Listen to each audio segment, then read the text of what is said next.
Desde o início da pandemia, o Hospital Carlos Fernando Malzone vem promovendo adequações na sua planta e uma área considerável foi destinada prioritariamente à internação de pacientes com Covid. A enfermaria, a UTI e a nova unidade de terapia intensiva ficam no mesmo setor. A preocupação com a falta de oxigênio tem tirado o sono de gestores de vários hospitais pelo Brasil afora.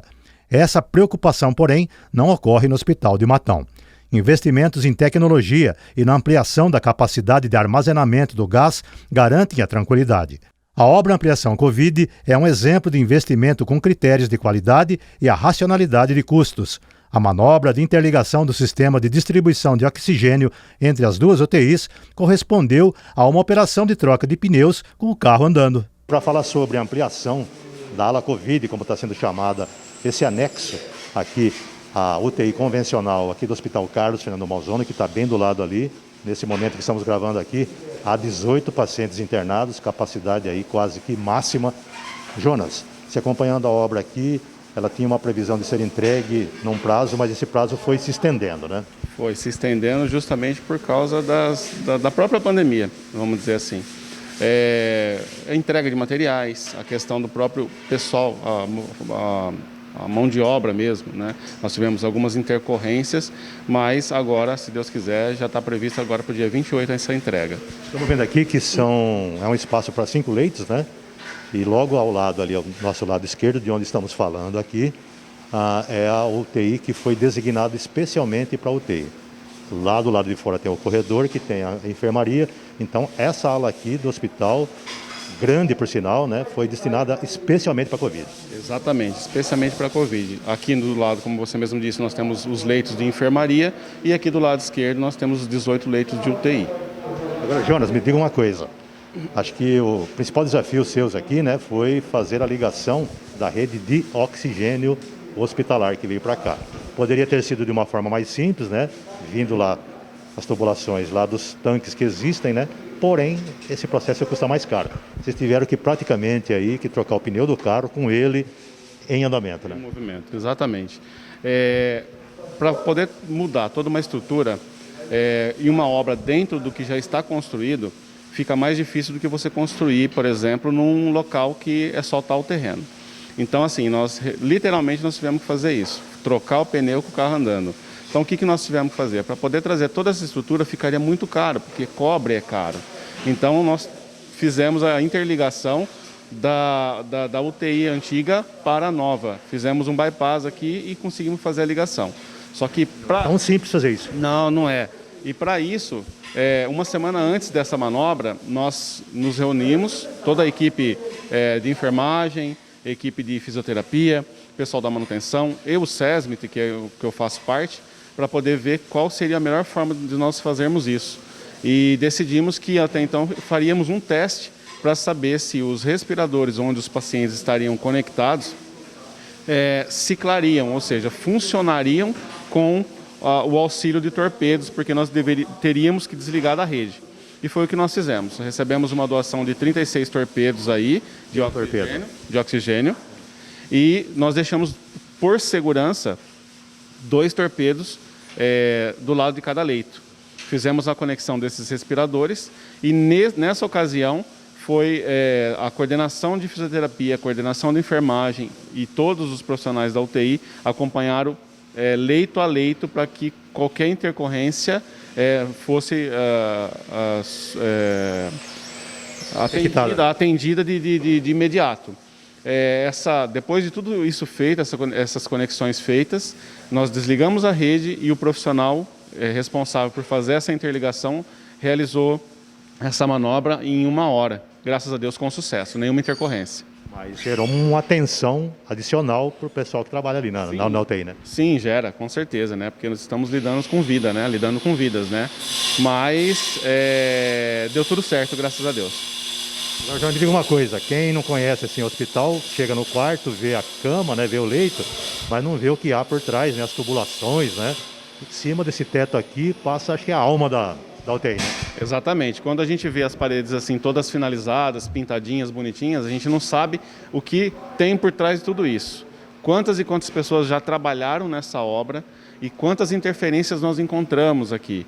Então, assim, Mas graças a Deus todas elas foram superadas e hoje nós temos assim a previsão que eu já havia falado para vocês, justamente pelo empenho de todo mundo, né? Empenho de todos esses trabalhadores, de todas essas frentes que tomaram e, se Deus quiser, entregaremos em breve. Porque uma coisa é construir do zero, a outra coisa é construir com uma UTI do lado ali, né? Estamos aqui, a questão aqui de 4, 5 metros, de uma UTI que está sobrecarregada de pacientes em estado grave, né? Exatamente. Você tem que simplesmente, conciliar as duas coisas. Tudo que nós vamos fazer precisa desligar, por exemplo, a energia para poder fazer a ligação de um barramento para energizar essa UTI. Antes de qualquer coisa, nós temos que ver quando desligar a energia, qual vai ser o setor que vai ser afetado, e a gente tem que fazer um plano de ação, envolver vários profissionais para poder fazer isso. Não é simplesmente ir lá e derrubar a energia, por exemplo. Quer dizer, então uma linha de frente de combate à Covid não é somente restrita a médicos, enfermeiros e fisioterapeutas. Há mais pessoas envolvidas, né? Com certeza. Todos os profissionais do hospital, eles estão diretamente ou indiretamente ligados a esse combate contra a Covid. Jonas, dia 28, né, a data prevista de entrega aqui, quando ficar prontinho aqui, aquele tapume, eles cai dali, aí faz a interligação dessa UTI com a UTI que já existe. Exatamente. Ali vai ser o acesso entre as duas UTIs. Como essa UTI ela é uma pressão negativa, ou seja, todo o ar que ele é insuflado, ele é retirado, então é uma troca constante, 100% de troca, nós teremos tanto na entrada de acesso dos pacientes como na entrada de funcionários, que são os vestiários, uma anticâmara que fará esse controle dessa pressão negativa. É como se fosse um avião, por exemplo. É como se fosse uma despressurização, né? Para que nós não percamos a pressão interna, tem que existir essas anticâmeras aí. Bom, tomara que essas duas UTIs, né, elas sejam desocupadas o mais breve possível e elas passem, né, a funcionar da forma que era antes, né, de 2019 para trás, né? Exatamente, com doenças convencionais, né? Infelizmente, essa pandemia pegou todos de surpresa, mas se Deus quiser, vamos torcer para que isso acabe logo, né? Motivo a mais para quem está nos ouvindo, para todos nós, na verdade, né, utilizarmos a máscara, fazermos a higienização e manter o isolamento social, porque aqui já está na capacidade máxima, vai aumentar mais 5 leitos, mas se ninguém fizer a parte dele, até essa ampliação fica pequena para tantos casos. Exatamente. Esse foi o melhor recado dado em todos os que eu já ouvi. Se a gente não manter esse distanciamento social, a utilização de máscara, a higienização das mãos, a gente vai estar enxugando o gelo, vamos dizer assim. E melhorias custam caro, e por isso as campanhas do Hospital Carlos Fernando Malzone continuam. Bem, nós vimos aí que a UTI está quase pronta para ser inaugurada, porém, ela não está totalmente paga. Para falar sobre isso aqui com a Natália, que é gestora de saúde aqui do Hospital Carlos Fernando Malzone. Natália, ainda faltam recursos ainda para que a UTI seja totalmente paga, né? Exatamente, Esteves. O custo de uma UTI ele é muito elevado, né? Tanto para a sua construção, para equipar ela e também a manutenção da UTI.